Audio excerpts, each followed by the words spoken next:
முருகா.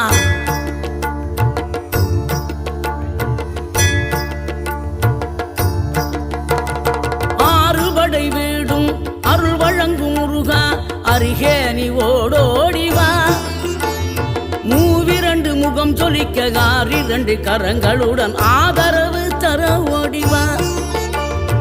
ஆறுபடை வீடும் அருள் வழங்கும் முருகா, அருகே நீ ஓடோடிவா. மூவிரண்டு முகம் சொலிக்க ஆறிரண்டு கரங்களுடன் ஆதரவு தர ஓடிவா.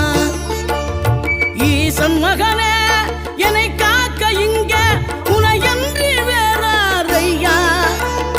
நெஞ்சார நான் நினைக்க பஞ்சாமிர்தம் கொடுக்கும் ஒரு தெய்வம் நீதானையா, ஒரு தெய்வம்